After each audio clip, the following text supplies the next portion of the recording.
Jóvenes, buenas tardes, ¿qué tal? ¿Cómo están, muchachos? Sean ustedes muy buenas tardes, espero que se encuentren bien, bien almorzados, bien llenitos y por supuesto listos para empezar con la jornada de hoy, que corresponde a la semana del feedback, ¿no? Feedback, muchachos, es decir, el repaso, ¿ya? Mi nombre es Héctor Contreras, soy el profesor del curso de Universal y bueno, vamos a empezar, muchachos, observando la primera pregunta, que es sobre civilizaciones del Lejano Oriente, India y China, ¿no? A ver, muchachos.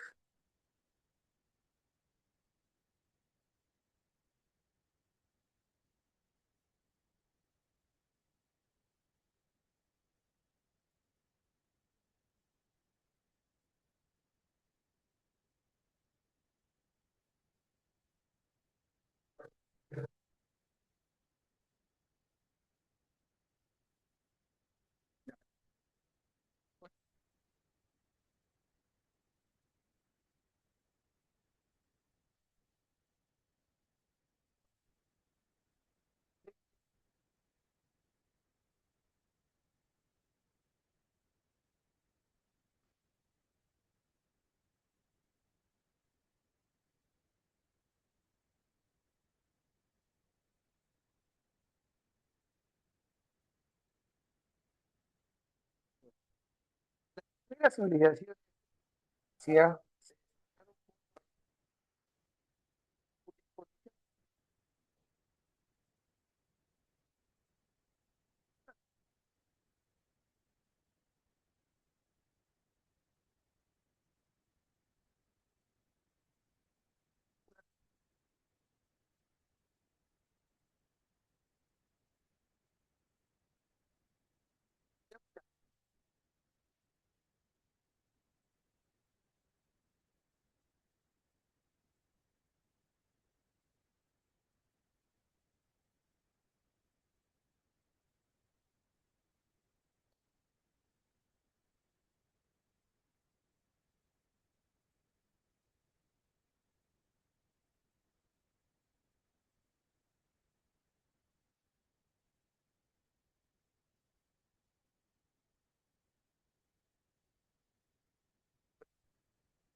mundo.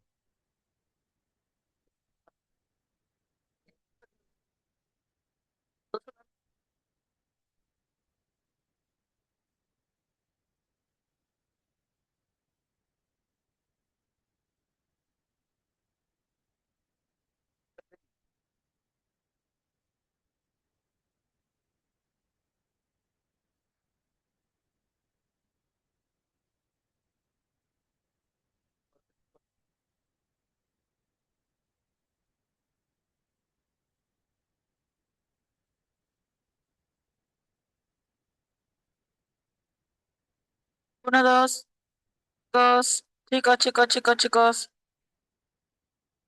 ¿Sipi? ¿O no chipi? Hola, hola, hola.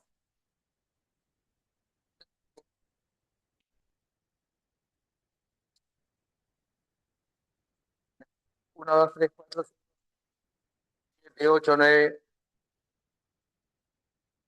O tengo que levantar la voz de repente. A ver, jóvenes, 1, 2, 3, 4, 5.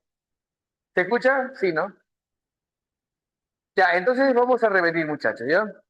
Las civilizaciones hidráulicas son civilizaciones que tienen una fuerte conexión con grandes sistemas hídricos.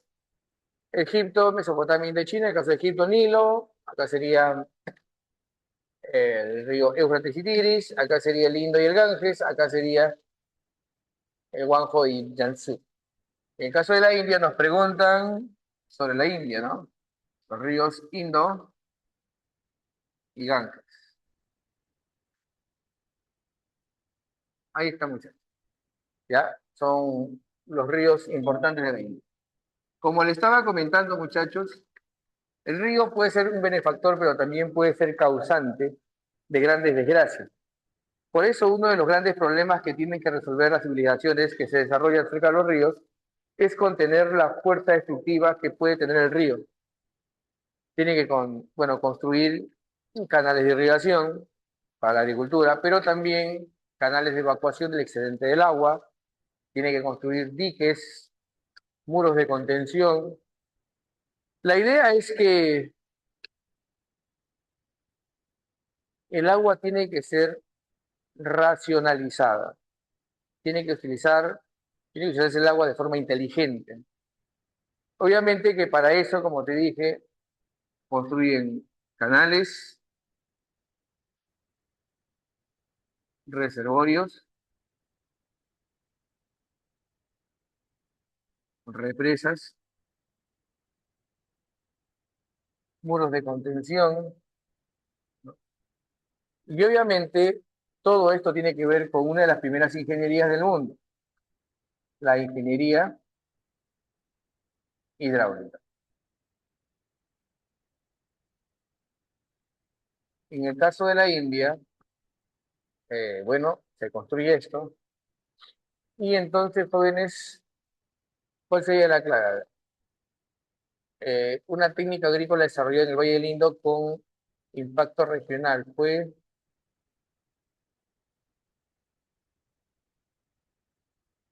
la clave sería la, sí. Pregunta uno, la clave sería la A. Pregunta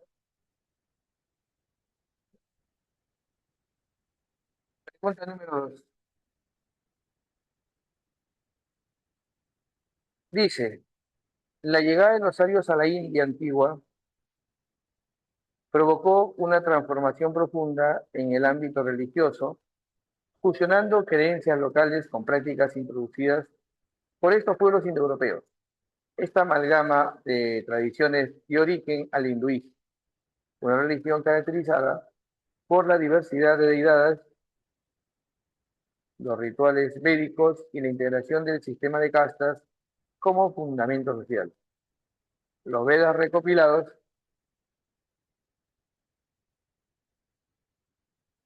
en esta época se convirtieron en textos sagrados fundamentales que orientaban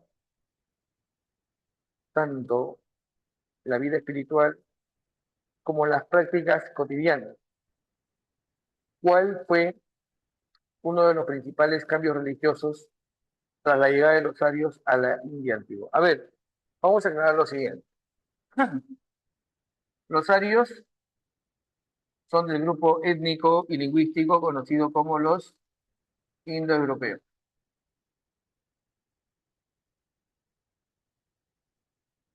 Ellos cuando llegan a la India, aproximadamente en el año 1300 antes de Cristo, invaden a los pueblos dravídicos,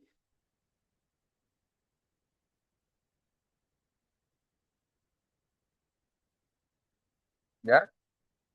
A ver, que quede claro que cuando llegan los arios, la India no estaba deshabitada, estaba ocupada por un conjunto de pueblos que se le conoce como los pueblos dravídicos, ¿ya? Entonces los arios llegan, invaden a los pueblos dravídicos, ¿no?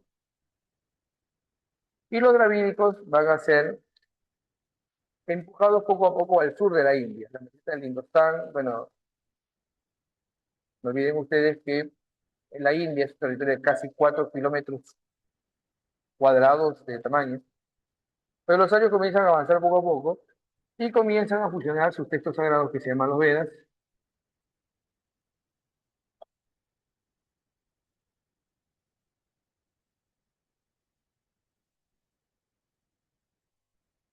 Lo van a ligar o lo van a unir con su sistema religioso, que es politeísta, la idea del brahmanismo, que es la religión,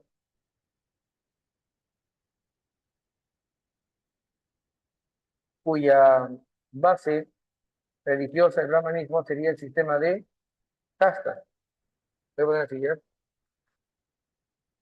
Sistema de castas,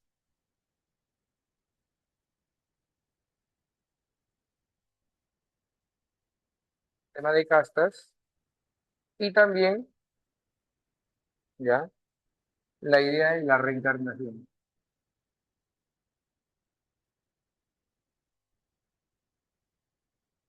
Cuando uno muere en la India se reencarna.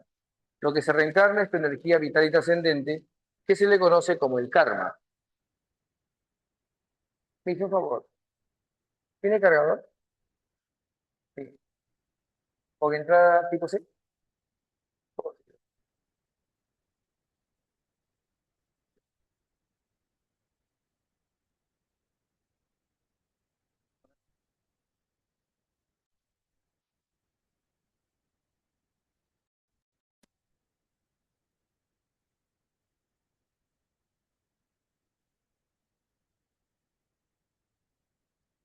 El sistema de castas.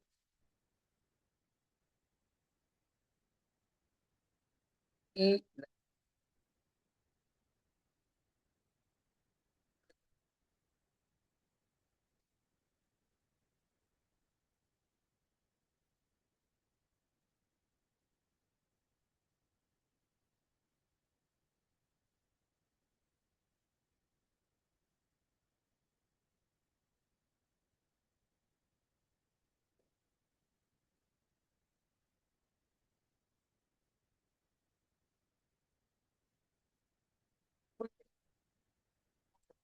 pregunta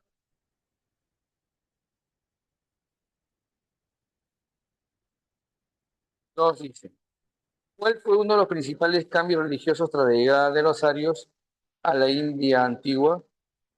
Bueno, los arios llegan, invaden el Indostán, se mezclan al comienzo con los pueblos dravídicos, que los pueblos dravídicos, por si acaso, son los pueblos predominantemente los más numerosos en la India, ¿ya?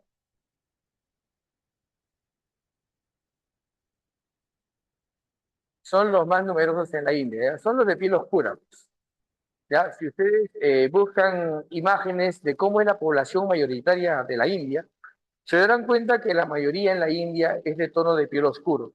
Los que invaden son los arios. Recordemos que ellos acaban dominando porque tienen la ventaja del hierro y un animal para la guerra que es el caballo.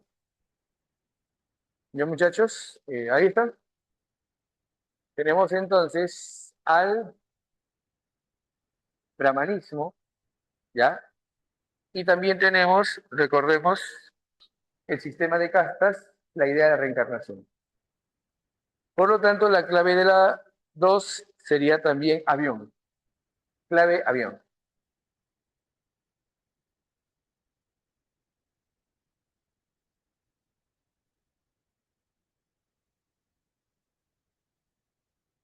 Dos. Ya. Muy bien. Por si acaso, el brahmanismo también se le conoce como hinduismo.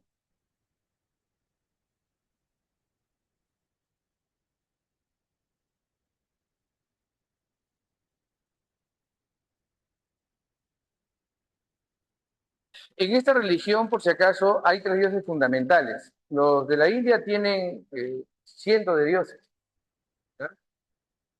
Eh, por ejemplo, hay dioses del Trimurti, vamos a poner acá a ver.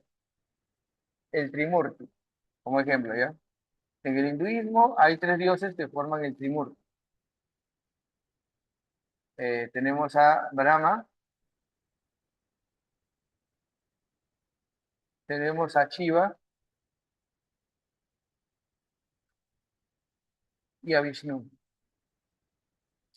En el hinduismo tenemos al Trimurti que lo conforman Brahma, Shiva y Vishnu. A ver, muchachos, Brahma es el dios de la creación,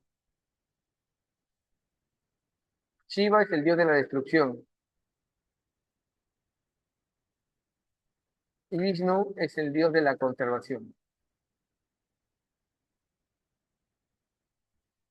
A ver, para que tengan una idea ya.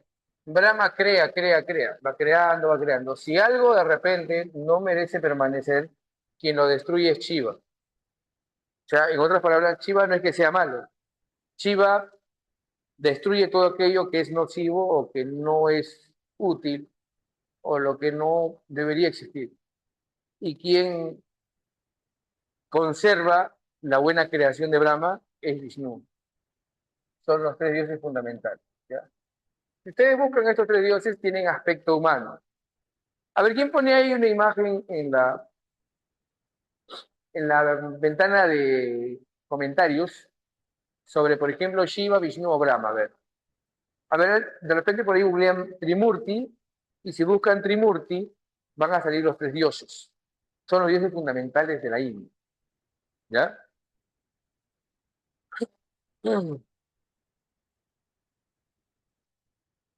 Ya está. Muy bien. Bueno, hay dioses, ahí está dice el Trimurti, ¿no? Excelente, muy bien, Israel. Están sentados en una flor del otro, ¿no? Ahí está Shiva, Vishnu y tenemos ahí están los tres, claro, los tres dioses fundamentales. Ojo, la mayoría de sus dioses tienen aspecto humano, ¿no? Aunque hay dioses que pueden tener aspectos curiosos, ¿no? Por ejemplo, Ganesh o Ganesha, si ustedes googlean y buscan imágenes de Ganesha, se darán cuenta que su aspecto es muy parecido al de un elefante, ¿no? Es un hombre con cabeza de elefante. Alguien que ponga, por ejemplo, a Ganesha, también lo pueden encontrar como Ganesh. Es un dios con cabeza de elefantito. Es el dios del comercio, ¿no? Eh, un dios, ahí también se Ganesha, el elefantito, ¿no? Sí, excelente, Ganesha. Otro dios que tiene aspecto de animal es el dios Hanuman. A ver, si ustedes buscan a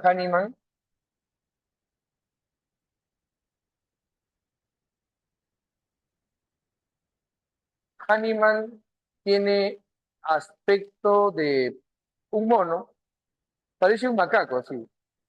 A ver quién pone la imagen de Hanuman.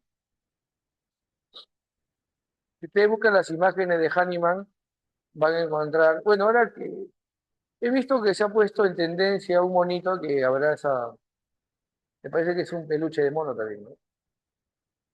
Ya ese es Hanuman. Muy bien, Isabel. Tiene cara de mono. Se parece un macaco. Y saben que en el caso de la India hay muchos macacos de la calle. Sí, muchachos. Es más, les cuento algo de repente, no sé si lo han escuchado, pero si ustedes no lo sabían, Hanuman tiene que ver bastante con el origen de Goku. Sí, sí, joder. Así han oído, creo que lo mencioné en clase, ¿no? Sí. eh, tiene que ver con, ¿cómo se llama esta historia del reino? No. Bueno, en fin, ya, por ejemplo, hay otra divinidad que tiene a veces un aspecto aterrador, ¿no? La historia del rey Mono. Creo que se llaman los viajes al este, creo. No, viajes al este, viajes al oeste. Viajes al oeste, sí. Bueno, ya por ahí si alguien está interesado, la vida de Akira Toriyama y todo eso, bueno, ahí van a ver, ¿no? Él se inspiró bastante en la mitología china y de la India para crear sus personajes. Bueno, Ganesha, Hanuman, Kali, si ustedes buscan a Kali, la diosa Kali, muchas veces sale con los ojos sobresaltados, así, y la lengua para afuera. Sale así, joven. O así sale Kali, joven. Es una diosa que muchas veces sale con cabezas colgando alrededor de ella, como si fueran guirnaldas, y bueno, con un cuchillo en la mano, varios brazos a veces con cuchillo. La diosa Kali, ¿no? Es la diosa que tiene que ver con la muerte, ¿no? La diosa Kali, sí. No sé si por ahí ahí está Kali, ¿no? Ahí está con su lengua por fuera, con su lengüita, ¿no? Sale con cabezas, sí, cabezas decapitadas alrededor, ¿no? Bueno, en fin, ya es parte de la religión o el panteón de la India. Los indios tienen, o en la India tienen bastantes dioses, pues, ¿no? ¿Ya? Muy bien, el hinduismo.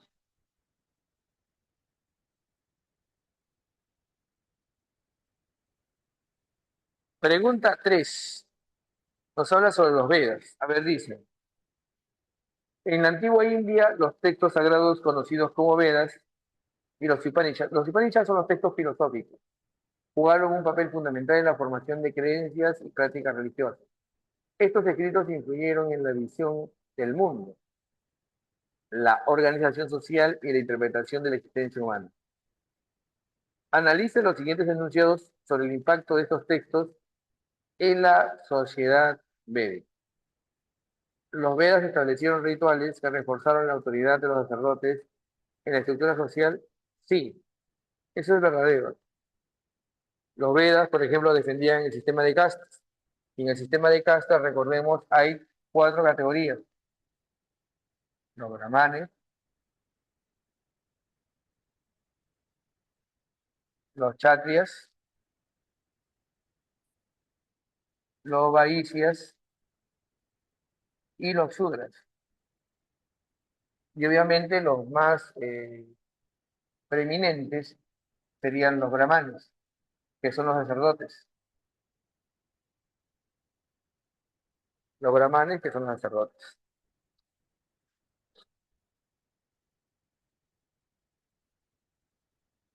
Por lo tanto, sería la primera verdadera. Vamos a ver la pregunta 3. Los Upanishads promovieron una visión materialista de la vida. No, todo lo contrario. La religión de la India tiene que ver con mucho de lo espiritual. Falso. La transmisión oral de los Vedas permitió preservar tradiciones y conocimientos durante siglos. Sí, antes de ser escrito, los Vedas fueron cantados.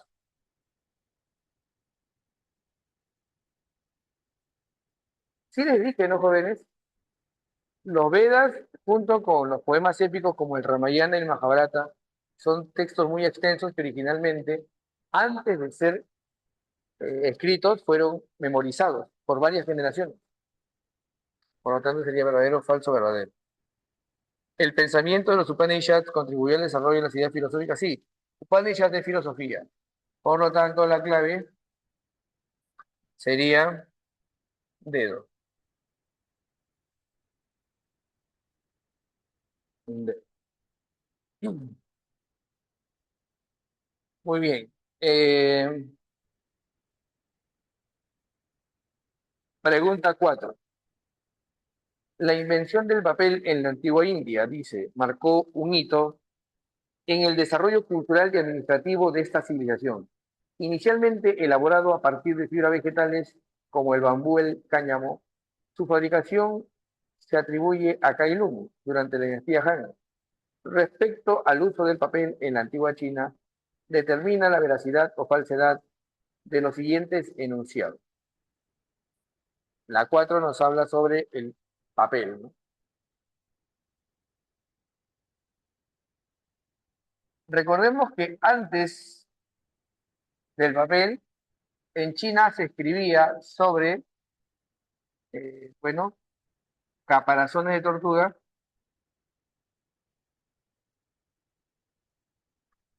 y escápulas.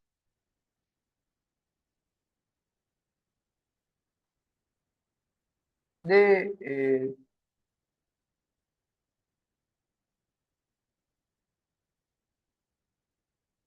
Bob.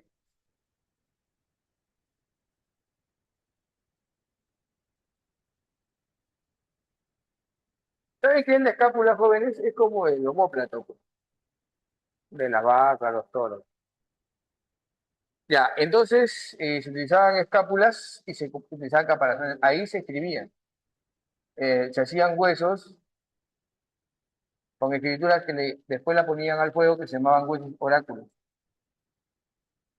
Hasta que inventores como Kai Lung, Shen y Shen Kuo van a dar logros que después van a ser utilizados en Europa. Kai Lung inventa el papel, Shen inventa la imprenta y Shen Kuo inventa la brújula.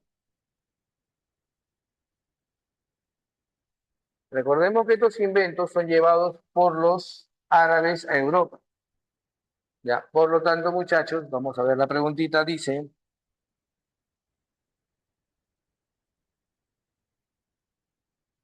¿el papel fue utilizado básicamente para confeccionar ropa? No, eso no es correcto. Falso. Su invención, vamos a poner la 4. A ver, de la 4 la clave sería falso primero. Su invención permitió el registro de la información escrita, por supuesto, verdadero.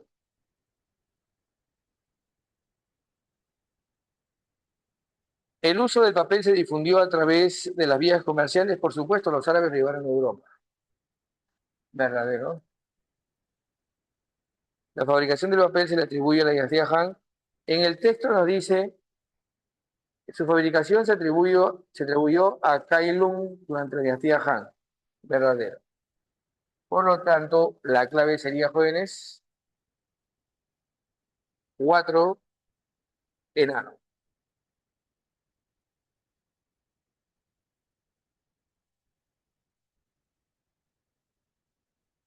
Muy bien, muchachos. A ver, copien hasta ahí para borrarle, muchachos.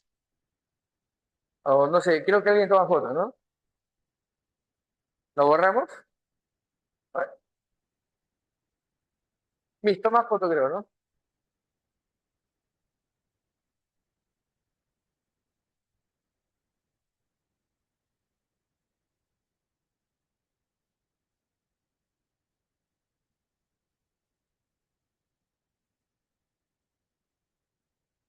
Ya, borramos entonces.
Vámonos ahora a la pregunta número 5. Dice la pregunta 5, la dinastía Zhou.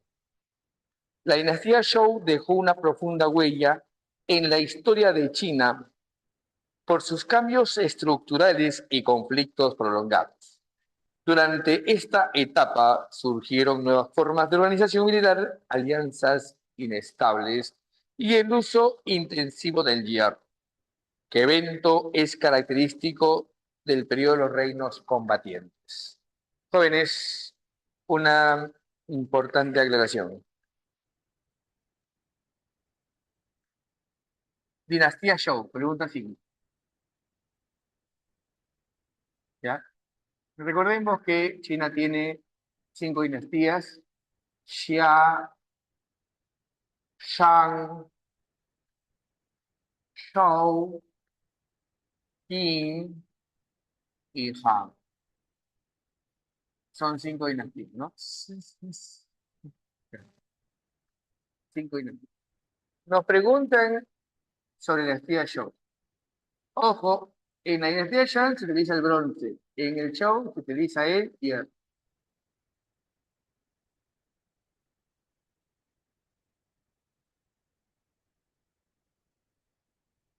¿Ya, muchachos? Durante el periodo de la dinastía Zhou también surge el concepto del Tianmin. ¿Recuerdan qué es esto, jóvenes? El concepto del mandato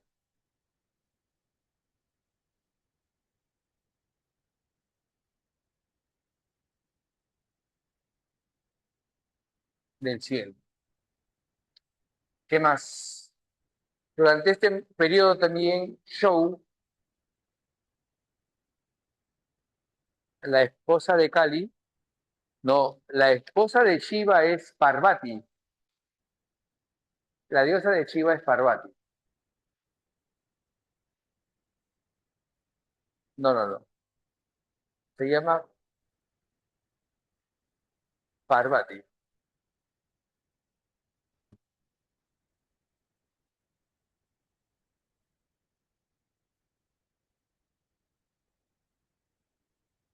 Me parece que la esposa, o sea, la esposa verdadera se llama Parvati. No, que creo que hubo algo con Kali. Sí, pero no, no era su esposa. O sea, era otra cosa. Era su mix. Sí, algo así. Ya. Entonces, muchachos, eso te pasa por ver novelas. ¿Ya ves? ¿Sí? No, no, la esposa de Shiva es Parvati. Ya, entonces, muchachos, tenemos aquí el concepto del mandato del cielo, también conocido como Tianmin, ¿ya? Ese mensaje de usted, visita. Yo pensé que era de una muchacha. Ah, el mensaje era de usted. Ya, ya. Entonces tenemos aquí el mandato del cielo, se llama Tianmin, ya tenemos el hierro y el caballo. Tenemos también durante este periodo que surgen los grandes filósofos de la China antigua. Tenemos aquí, se le llama también las 100 escuelas de pensamiento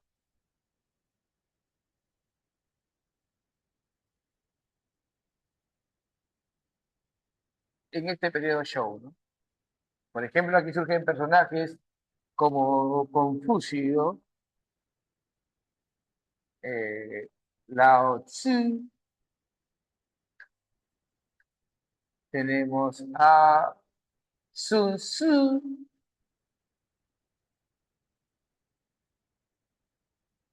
¿ya?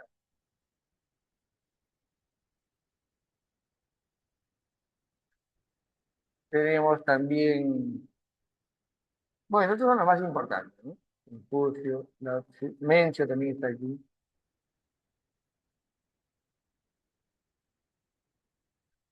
¿ya? Bueno, y otros personajes más, ¿ya?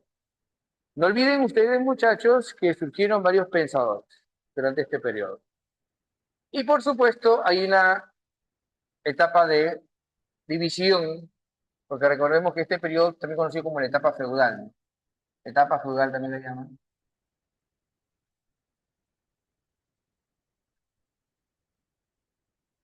líderes militares que controlan el interior del territorio se oponen a la autoridad imperial y por supuesto se produce un caos que origina lo que se va a conocer como el periodo de los reinos combatientes. Ahí está. Muy bien, entonces la pregunta es, ¿qué evento es característico del periodo de los reinos combatientes? Formación de grandes ejércitos con armamento de hierro, ese puede ser, claro. Fundación del sistema de castas, no sé, de la India. Consolidación de la escritura ideográfica en el Tíbet, falso. Disolución del Consejo Real, no. Expulsión masiva de los clanes al este del río. No, sería la A, pues, ¿no? El uso del hierro. Hierro y caballo. En este caso la clave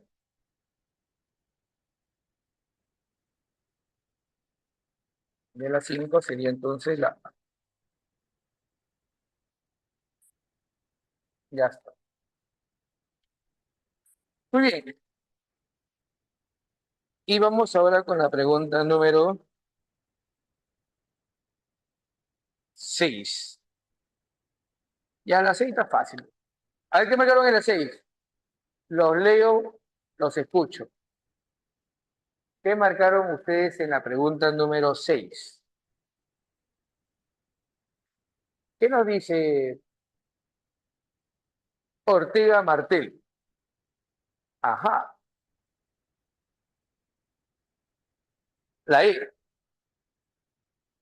Más tiene su clave en la pregunta 6. Dice así la pregunta 6. En la antigua China, algunos emperadores ordenaron construir grandes obras para proteger sus tierras y mostrar su poder. Estas construcciones fueron importantes para defender el territorio y ayudar al gobierno a controlar mejor a la población. ¿Qué construcción ordenó levantar la dinastía Qing? Qing. Recordemos que Qin Shi Huangdi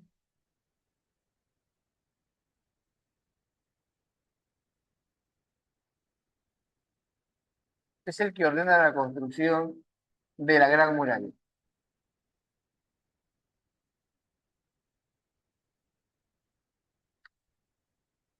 La clave sería la E, ¿no? 6, no hay que explicar nada porque la pregunta está muy sencilla, sería la E. Jóvenes, una aclaración. A ver, 5A, 6C, ¿no? A ver, supongamos que así es Jefferson. A ver, una preguntita. Supongamos que ustedes se van a China. Supongamos que viajan a China. ¿Qué lugar turístico de China deben visitar sí o sí? No me digan solamente la muralla porque hay muchos lugares en China que son arqueológicos y son impresionantes. A ver, díganme ustedes algún lugar. Ya sabemos, la muralla china todo el mundo lo conoce. Otro lugar. Nada, ¿no, jóvenes? El mercado de Wuhan. A su hijo, ¿qué quieres traer COVID? A ver, ¿qué dice acá? Ya, el mausoleo de los soldados de terracota. Eso sí, la tumba mausoleo de Shiwanti. Sí, señor. Muy bien. Ese es un lugar que hay que visitar. Ya tengo que conocer otro. La ciudad prohibida. A ver, ¿quién pone imágenes de la ciudad prohibida ahí en la ventana del chat? Un lugar que sí o sí tienes que ir a visitar es la plaza de Tiananmen. La plaza de Tiananmen. A ver, lo voy a escribir yo. La plaza de Tiananmen,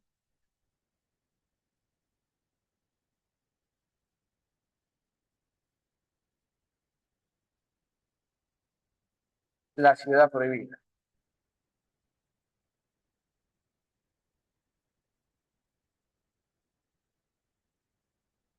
De cajón. Ahí. Esa es la entrada a la ciudad prohibida. Claro, ahí van a ver la foto de Mao Zedong. Es la plaza más célebre que ustedes pueden conocer, ¿no? Si van a China. Así es. Ahí donde hacen el desfile militar, pues, muchas veces, o cerca de ese lugar. Algún día y con fe, muy bien Ortega. Así, muchachos. Esa es la actitud, ¿ya? Creo que viajar a China cuesta, me parece que 20 lucas, mínimo, ida y vuelta. Me parece que sí está. Sí se puede, en bar. Sí, parece que algo así está. No, no es broma. A ver quién googlea por ahí averigua, ¿ya? Porque un padre ya me estaba diciendo para ir a China. Claro que es uno de mis sueños también. Pero de ahí me trajo la cuenta y yo, ay no más, mejor la veo por Google Maps. Pero al barrio chino no me qué queda mejor. O al Chifa de la esquina no van para sentir un poco de la cultura china.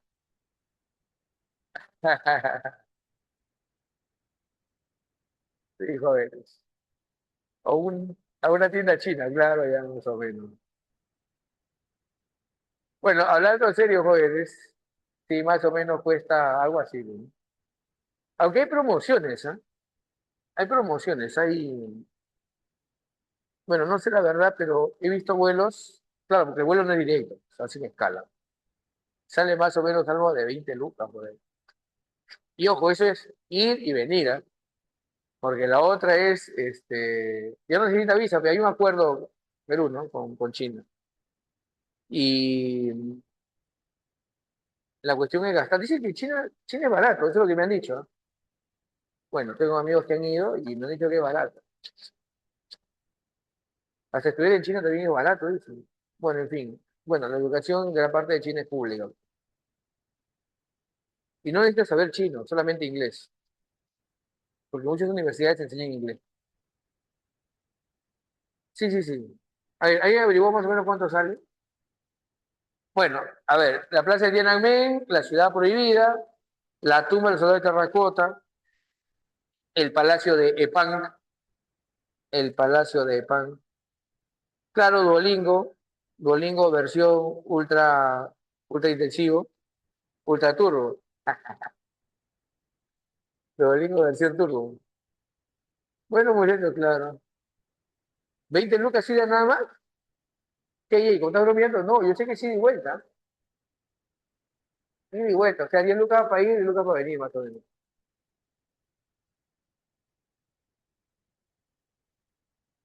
A ver, Jacob o Jacob, ese dato no lo sabía. Si yo sepa, son 20 lucas, así me han dicho. ¿O y eso qué es? Ah, eso no lo conozco, a ver.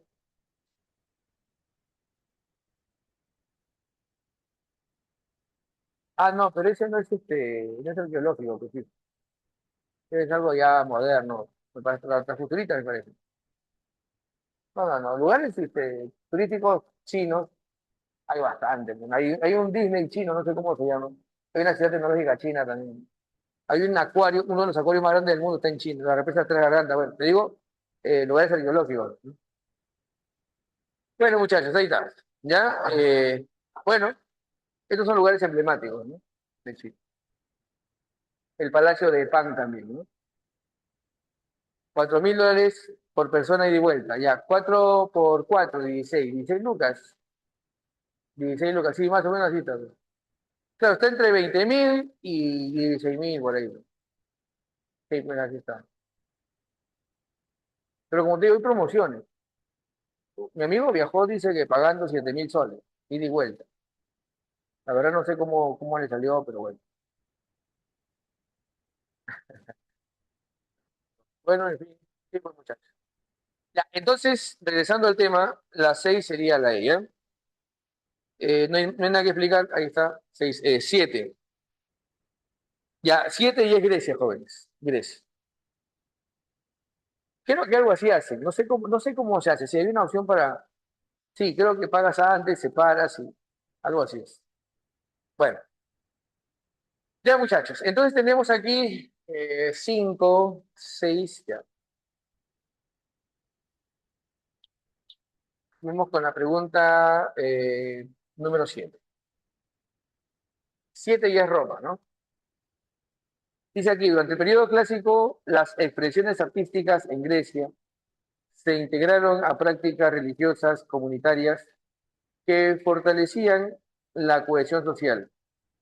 Estas manifestaciones se desarrollaron en espacios públicos y estaban asociadas a festividades populares de carácter cívico y sagrado.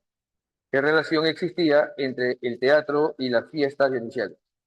Bueno, recordemos que las dionisíacas fueron el origen del teatro.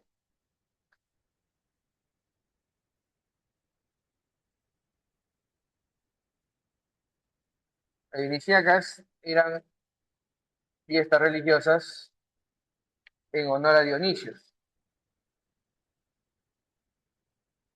Habían hombres que estaban disfrazados de sátiros, ¿no? Que muchas veces se le llaman machos cabríos. A ver, si ustedes buscan sátiros, a ver, ¿quién puede poner una imagen de un sátiro en, en la ventana del chat? Machos cabríos, en realidad eran sátiros, son hombres que tienen patas de carnero con cuernos. Lo que pasa es que estos seres son de un gran impulso sexual, viven en los bosques, se le llaman los sátiros. Se disfrazaban de machos cabríos y hacían cantos que se llamaban ditirambos.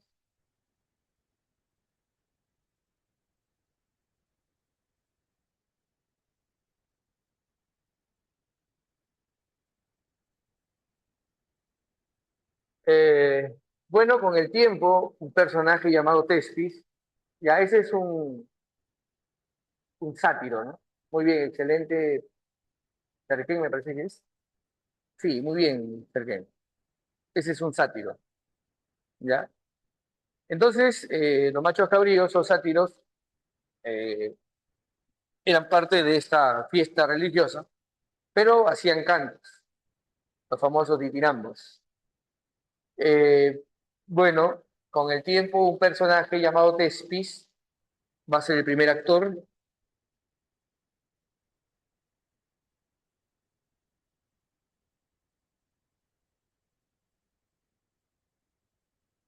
Y para darle una especie de ambiente a la representación humana que se estaba haciendo, se estableció el corifeo.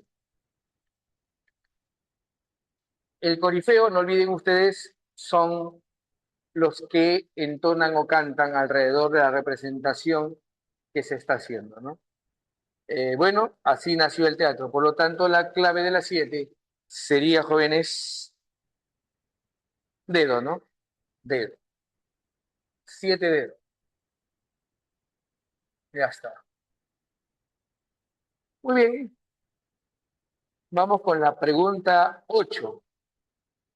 Dice, en la pregunta 8 nos dice, Esparta, una de las principales polis de la antigua Grecia, se caracterizó por su sistema político único y su rígida estructura social. Su organización política combinaba elementos monárquicos, aristocráticos y oligárquicos, mientras que su sociedad estaba dividida en distintas clases con funciones específicas. En la organización política de Esparta, la dice, muy bien, esta es la pregunta número 8.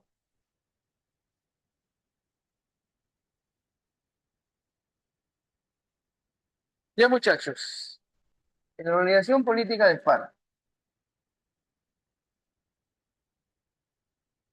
es decir, cómo se organiza el poder, ¿no?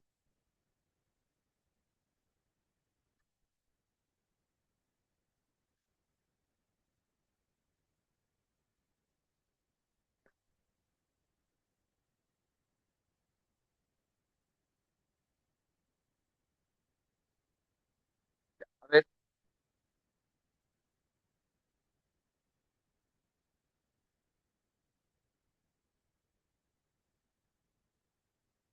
organización política. Miren muchachos, presten aquí mucha atención.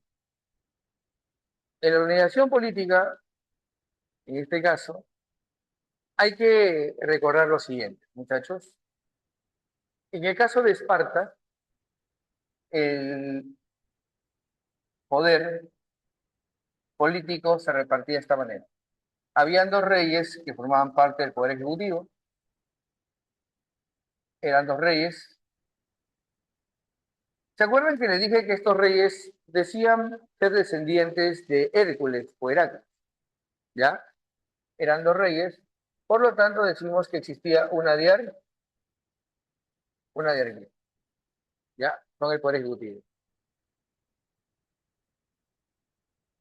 El poder legislativo estaba en manos de una asamblea que se llama la APEIA, que era la Asamblea de Ciudadanos,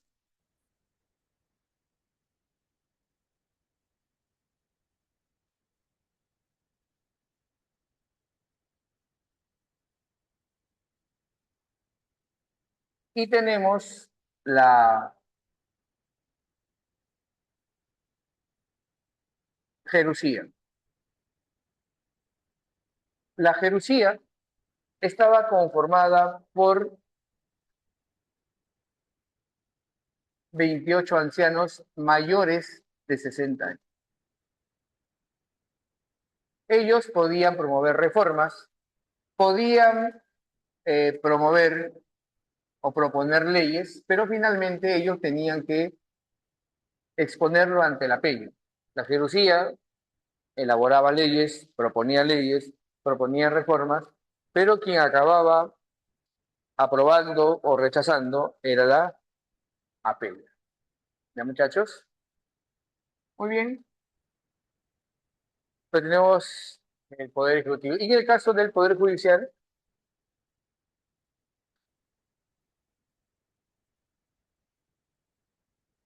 tenemos a los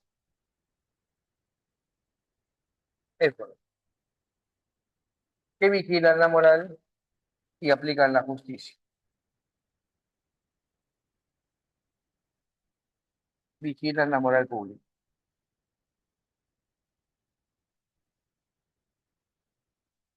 Ya.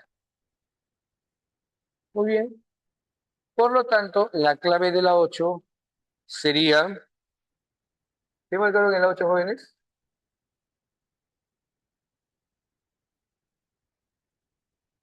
La clave sería, porque nos preguntan, era 28 ancianos. 28 ancianos, ¿quiénes son? La Jerusía. La clave sería entonces enano. ¿Ya?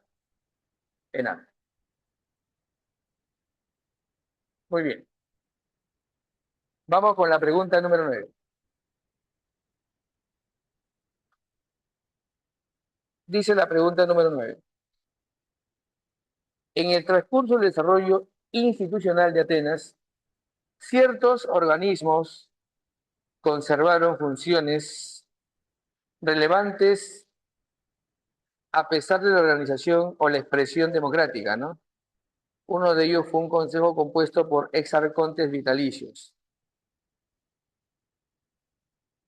que aunque perdió el poder legislativo, mantuvo atribuciones importantes en materia de justicia criminal y supervisión moral de los ciudadanos. Relaciona correctamente las funciones del Areópago con sus atribuciones específicas en la Atenas clásica. A ver, la pregunta 9 es sobre el Areópago.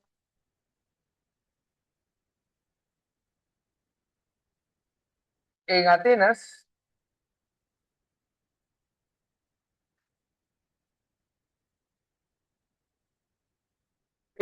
el poder judicial estaba conformado por dos tribunales. El Tribunal Supremo, que se llama el Areópago,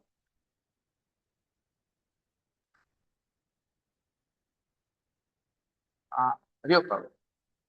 ¿Por qué se le llamaba Areópago? Porque las reuniones o sesiones de ese tribunal se daban o se llevaban a cabo en un lugar que estaba reservado para Ares.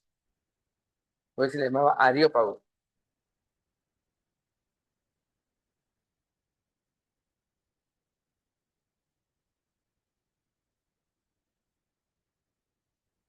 El Areópago estaba conformado por exarcontes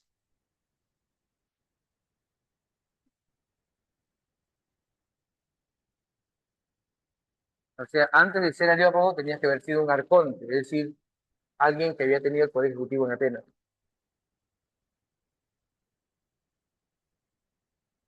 Exarcontes, conformado por exarcontes que le llamaban areopagitas. Areopagitas.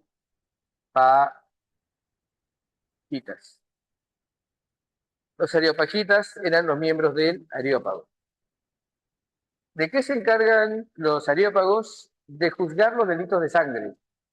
En este caso ellos castigan los delitos de sangre, los delitos de tipo religioso también. Ponemos aquí,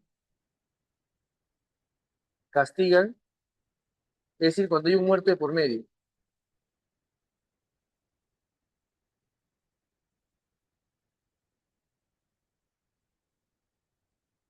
Castigan los delitos de sangre, castigan también los delitos de tipo religioso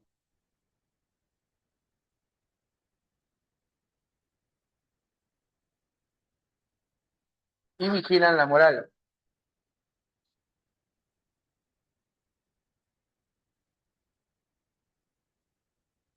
Muy bien,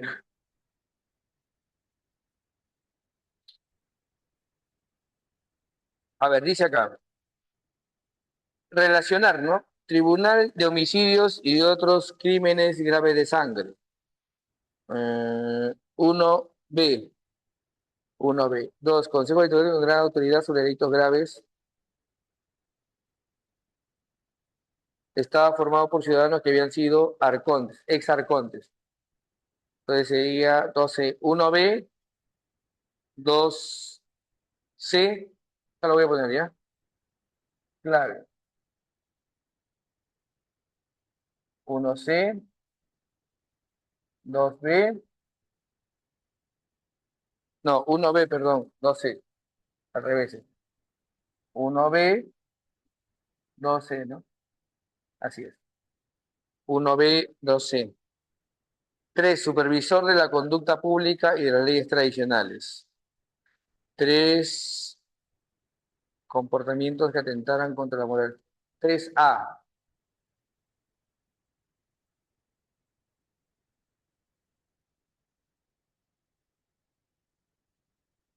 Exacto. Entonces, 1, 2, ya salió pues. Y 4 sería dedo, ¿no? Ente legislativo encargado de proponer decretos en la eclesía. Unido organismo. No, se le quita esa facultad, ¿no? Ya no propone decretos.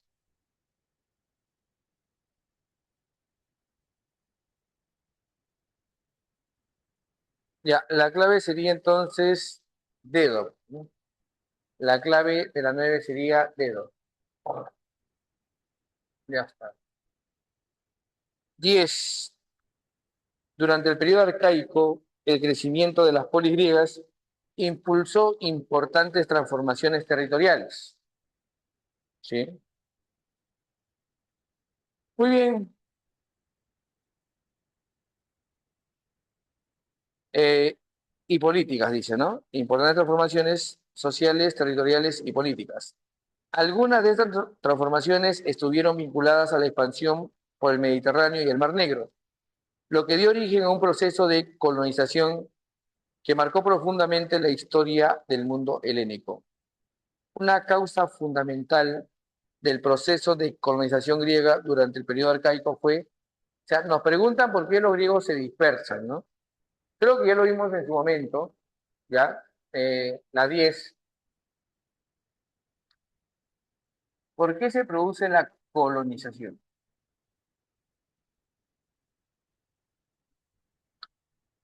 Ya. Esta etapa, recordemos, también es conocida como el.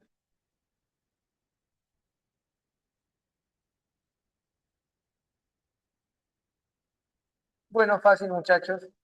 Recordemos que se produce la colonización por tres razones.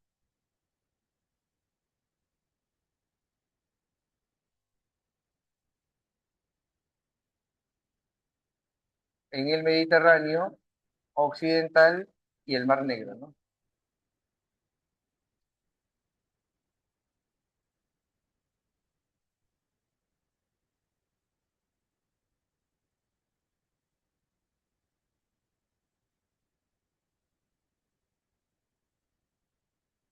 Ya, muchachos, ¿cuáles serían entonces las razones que hacen que los griegos se dispersen, ¿no? Primero va a haber una sobrepoblación importante. La población aumenta y no hay muchas tierras de cultivo, es decir, hay escasez de tierras, escasez de tierras, ¿ya? Y por supuesto, esto va a generar conflictos dentro de muchas polis, va a generarse problemas, va a haber situaciones conflictivas.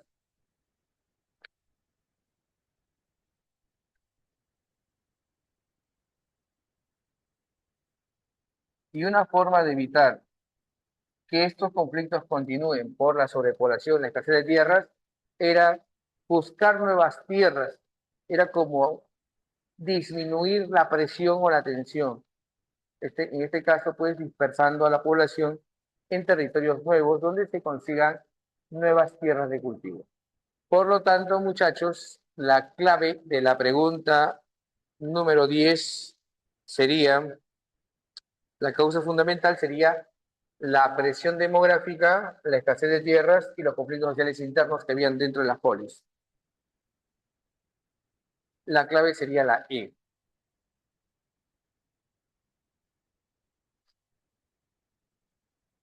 La pregunta 10 sería la E. Jóvenes, tomen una foto, no sé qué hacen ya y con eso para borrar. Y muchachos, alguien creo que toma foto, ¿no? El delegado, ¿quién es el delegado?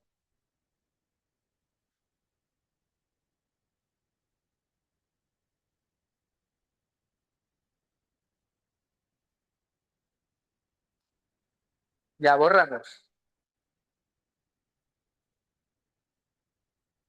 Miss, puedo borrar, ¿no? Sí tomo foto, ¿no? Ya, perfecto.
Muy bien, muchachos. Vamos entonces con la pregunta número 11. Durante el siglo de Pericles. Ya, a ver, muchachos.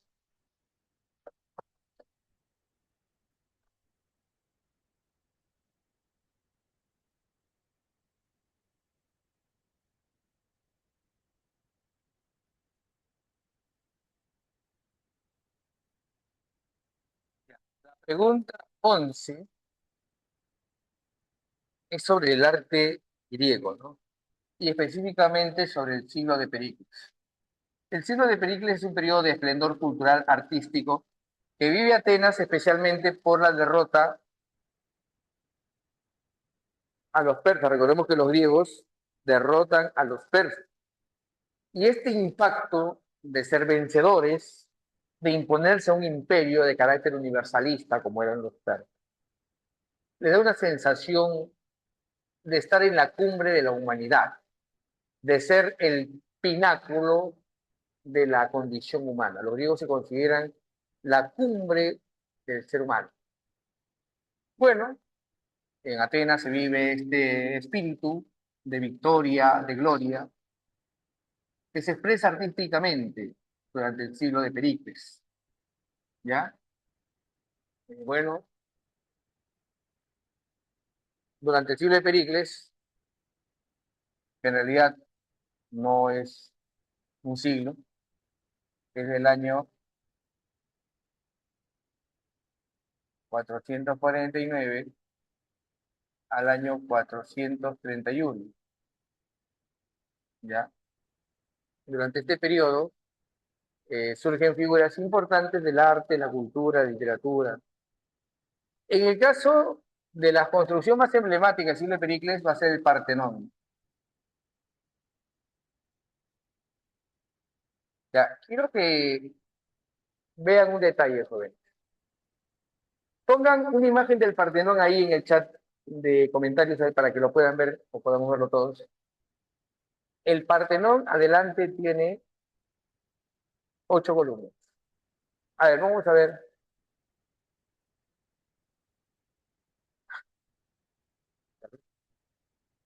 A ver, pongo una imagen del Partenón. Ya, ahí está.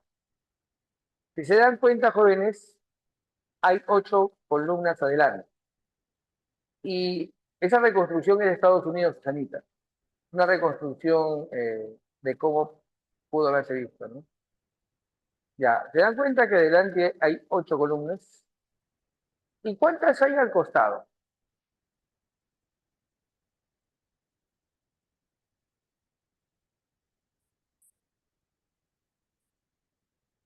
Lo que ocurre, jóvenes, es que este templo, que se hizo para, bueno, una reconstrucción porque había un Partenón un poquito más sencillo.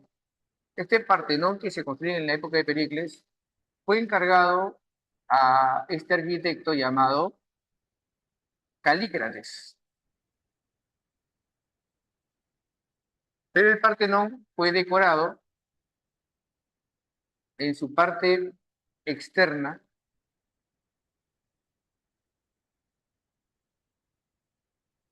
Fidias, que hace los frisos en mármol. Al interior del Partenón, al interior, se hizo una escultura de la llamada Atenea Crisoelefantina.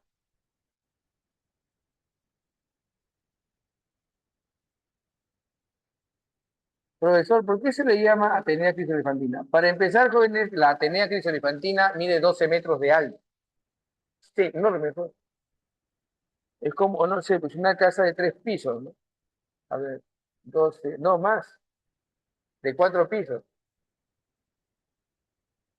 A ver, ¿quién pone ahí una imagen de la Atenea Crisoelefantina? Se le llama Crisoelefantina porque estaba una parte bañada en oro y una parte cubierta con marfil, marfil de elefante. Por eso le llaman Atenea Crisoelefantina.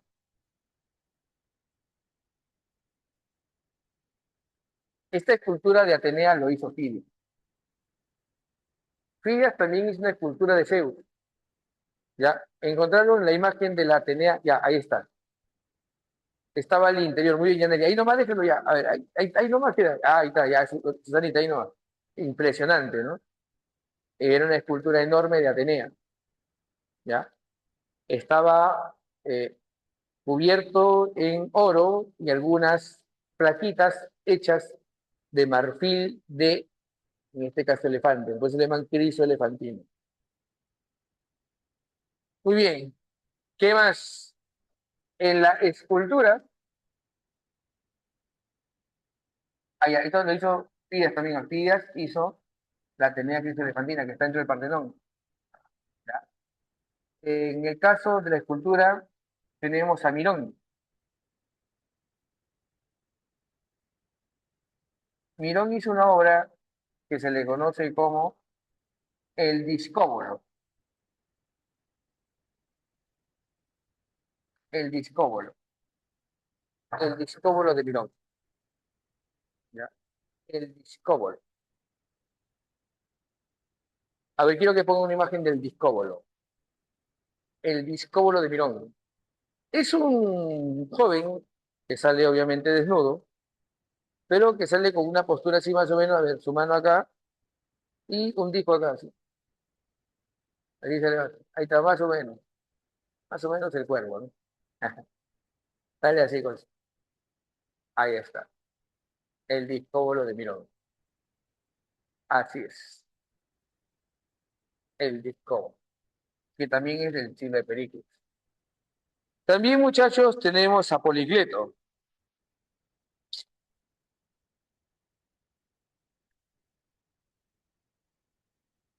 Policleto es el que impulsa bastante lo que sería la simetría, la proporción,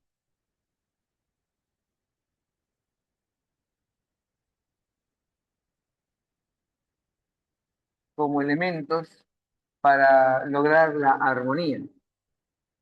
Y por lo tanto, la simetría y proporción, al llegar a la armonía, nos lleva a la belleza. Para Policleto, la belleza no es más que la armonía, y la armonía es la simetría y la proporción. Policleto. Sí. Ya, muchachos, vamos con la pregunta número 11 que marcaron. Ya, en el caso de Policleto y Praxíteles, que son dos personajes importantes, miren, ahí está. Vean esa escultura de Policleto, ¿no? Si se dan cuenta, hay un detalle importante de Policleto. Policleto siempre busca hacer personajes que están calmos o tranquilos. Una forma de expresar la serenidad corporal es haciendo una escultura con una postura que tú muchas veces haces y no te das cuenta. Cuando alguien relaja su cuerpo, deposita el peso de su cuerpo en una de sus piernas. Una la pone rígida o fija y la otra la flexiona. ¿No te das cuenta que cuando tú quieres descansar un poco, colocas todo el peso de tu cuerpo en una pierna y la otra la flexionas o la relajas, ¿no?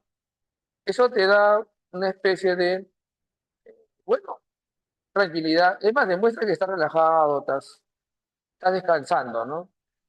Claro, y eso por supuesto se hace en el arte, joven. Sí, por eso es que las figuras de Policleto, también para Praxíteles se utiliza esto, ¿no? Se, bueno, se reconocen porque sale esta postura, ¿no? Una pierna apoyada con rigidez y la otra descansando flexionada, que demuestra un cuerpo con serenidad, con calma, ¿no? Bueno, entonces la clave, jóvenes, de la pregunta 11, ¿cuál sería, jóvenes? A ver, ¿qué dicen ustedes? 11, ¿qué marcaron? Dedo, pues dedo, dedo, ¿no?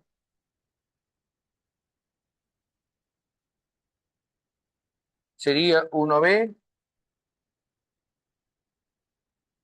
2A, 3 dedo y 4 casa. Así quedaría, ¿ya?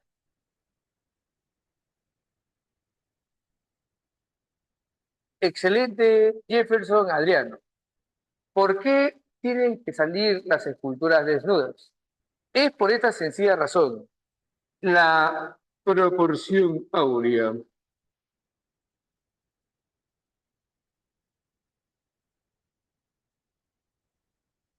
¿Han escuchado alguna vez, jóvenes? O quiero que busquen la proporción de oro ahí en internet. La proporción de oro. O el número de oro también lo puedo buscar. Miren, a ver, si ustedes buscan, alguien debe saber 1 más raíz de 5 sobre 2. ¿Han oído de esto, joven? Ay, ay, ay. Muy bien. ¿Quién es? Clio, ¿no? A ver, ahorita vamos a ver. Ah, Ceci. Ceci Lorena, ese es. Ese mismo es.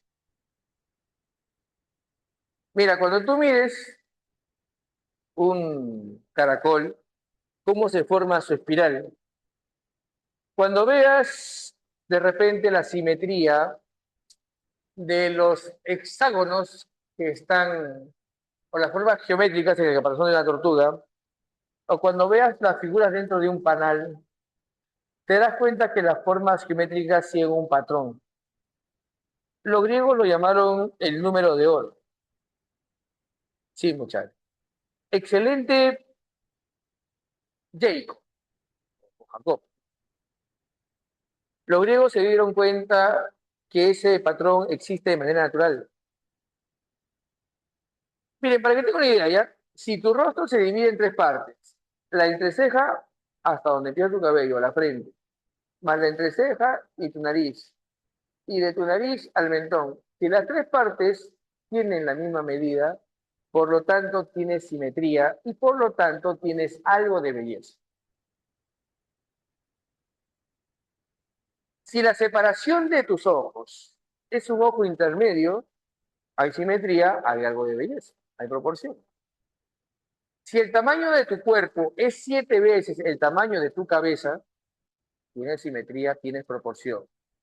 Si los anchos de tus hombros tienen bueno, serían dos manos así, más anchos que la forma de tu pelvis, en el caso de los hombres se ve masculino, se ve proporcional. En el caso de las mujeres es menos.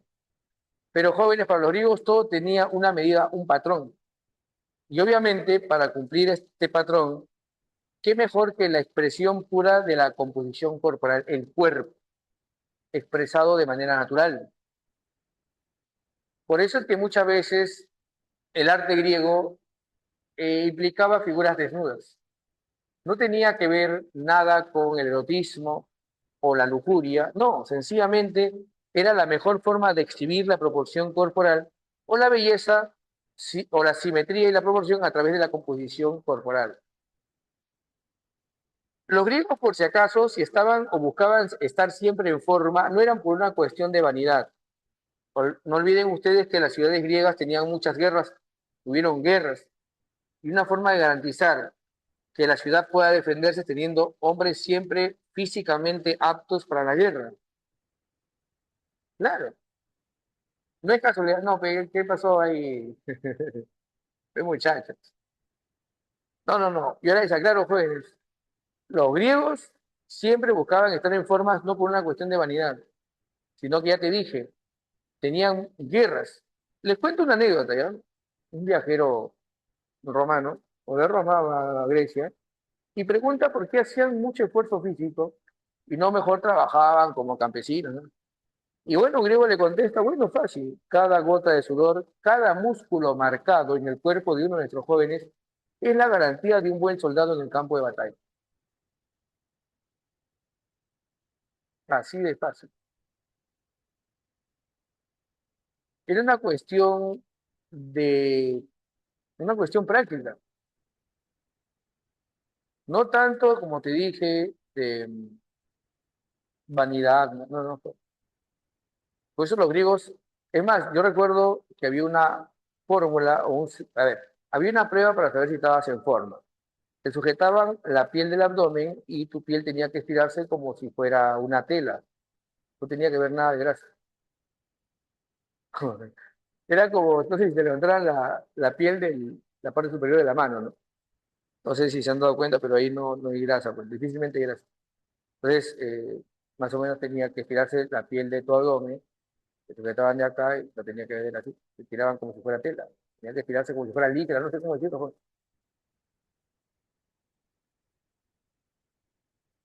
Bueno, ese es el ideal, ¿no? No, en el caso ya de la imagen que ha puesto nuestro amigo Arnold Schwarzenegger, en ese caso no, pues sí sería ya halterofilia, no es una cosa. Ahí hay bastantes, hay ayudín, hay ayudín. Sí sabes, ¿no? El ayudín, pues, joder. O,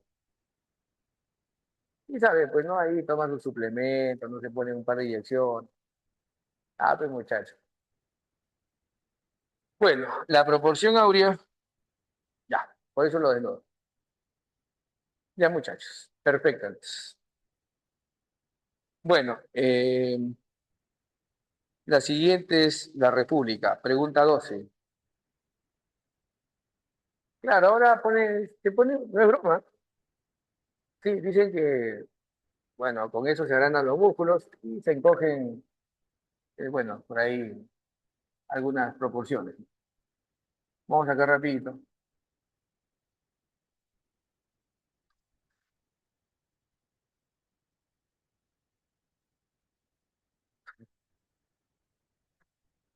Ya,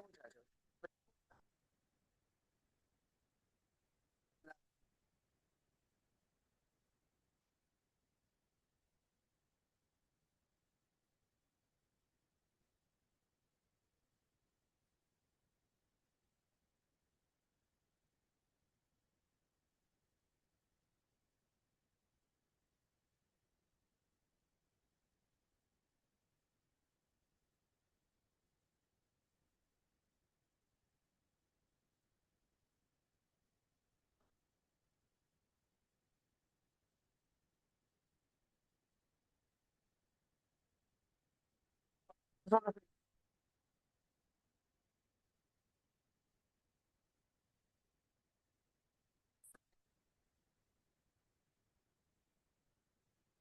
son los que pagan impuestos, ¿ya? Y entre los patricios y los plebeyos está un grupo intermedio que se llaman los clientes, que no nacen con privilegios, pero acceden a privilegios porque tienen la protección de la familia patricia.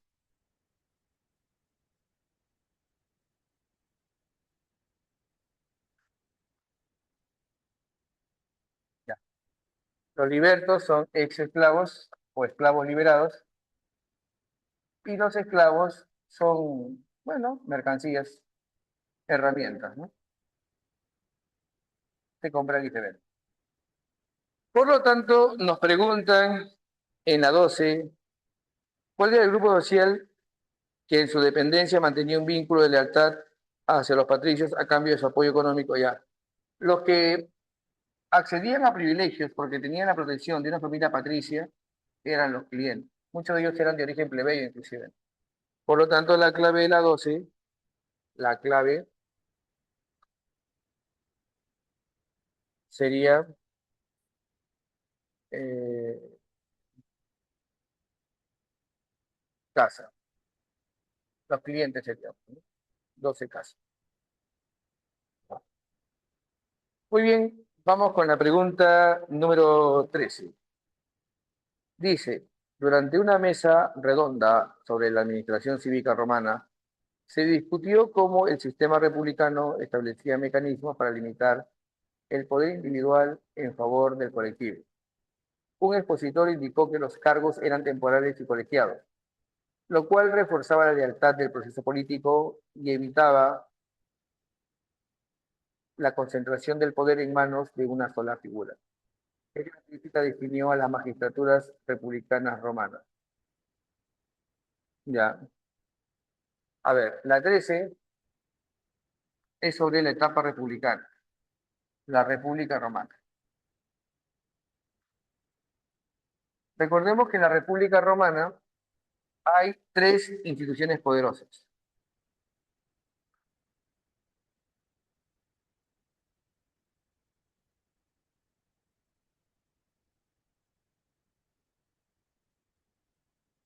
Hay tres instituciones poderosas, ¿ya? Tenemos al Senado, las asambleas o comicios,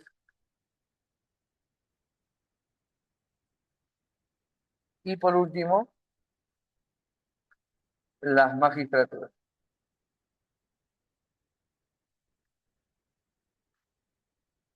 ¿ya? El Senado, las asambleas y las magistraturas. No, los equites aparecen después y eran básicamente comerciantes, ¿no? Ya lo vimos en su momento, ¿no? Ya, las magistraturas son cargos políticos temporales y electivos. Ya, muchachos, no se olviden. Es decir, las asambleas o comicios eligen a las magistraturas. Son cargos temporales electivos y colegiados. Profesor, ¿por qué colegiados? Porque en un cargo no podía haber una sola autoridad, tenía que ser de dos a más. Los cónsules eran dos, ¿te das cuenta? ¿Ya? Igual los pretores, los censores no eran uno, eran de dos a más. ¿Ya? Por eso se le dice que eran colegiados. Bueno, acá estamos los cónsules, los pretores, los cuestores, los censores, los ediles, los tribunos de la plebe. Son las magistraturas. Entonces, ¿qué características definió las magistraturas republicanas romanas? Eran colegiadas, sí. Eran temporales, sí. Y estaban sometidas al control ciudadano. Bueno, en realidad eran electivas, sí. La población los elegía. Las asambleas, también llamadas comicios, reúnen a los ciudadanos.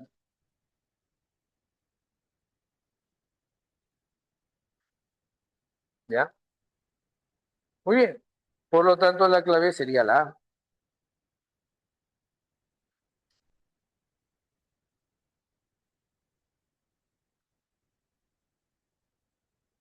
13, avión. 14. Dice la 14. En los últimos años de la República Romana, los intereses personales y las ambiciones de poder de varias figuras políticas llevaron a la formación de alianzas informales que alteraron el equilibrio tradicional del Senado y los comicios. Estas colisiones privadas influyeron directamente en el curso de la política y provocaron enfrentamientos internos que desestabilizaron las instituciones republicanas. Con relación al primer triunvirato en la República, primer triunvirato, esa es la 15, ¿no?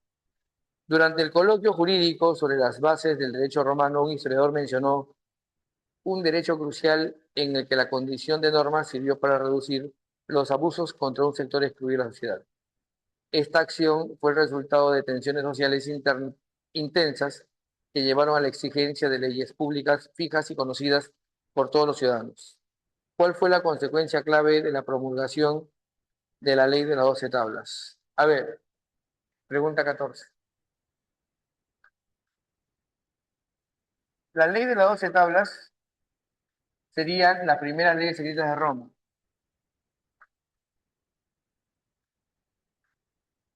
Ya, estas leyes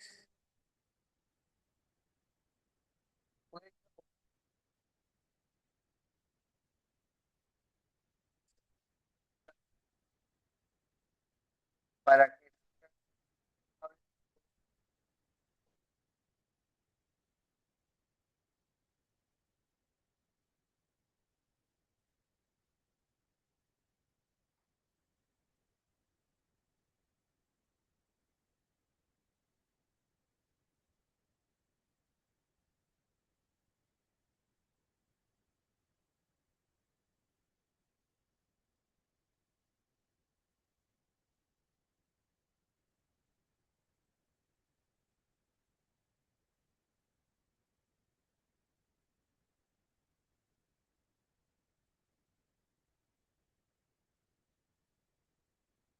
entonces la 14 sería eliminó la esclavitud por deudas. No, esa fue la ley Papiria Poetelia.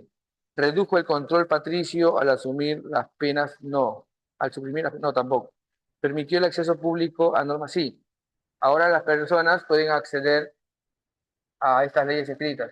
El lugar donde se almacenaban estas leyes se llamaba tabularium. El tabularium es una especie de almacén de las leyes. La clave sería entonces CAS. La población puede acceder a las leyes escritas.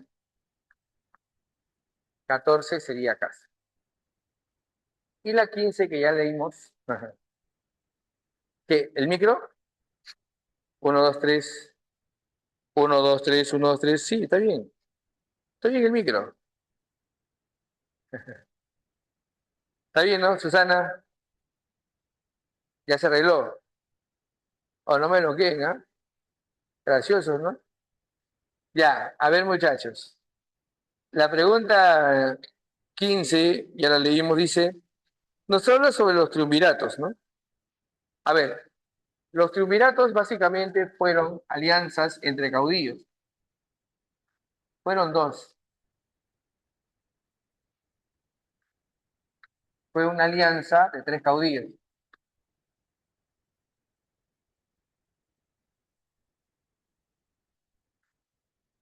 Entre caudillos. El objetivo es tratar de imponer el orden en Roma.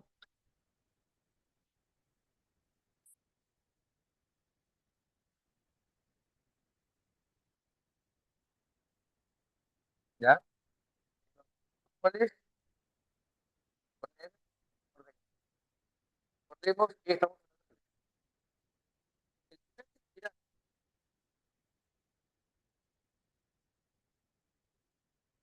hablando de César, Pompeyo y Craso.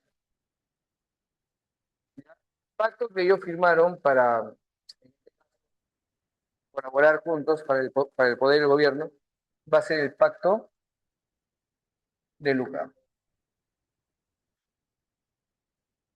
Ellos lo hicieron al margen del Senado. Frente al caos que vivía Roma, ellos como autoridades militares, cada uno con una facción del ejército, deciden, muchachos, en este caso, imponer una autoridad en Roma, ¿no? Frente al caos. Vamos a ver qué dice la preguntita. A ver, dice, fue una alianza formal, no, no fue formal porque fue al margen del Senado. Por lo tanto, la primera sería falsa. Dice, Julio César, Pompeyo y Craso unieron fuerzas para concertar el poder político verdadero. Sí, los tres se ponen de acuerdo. Primer triunvirato.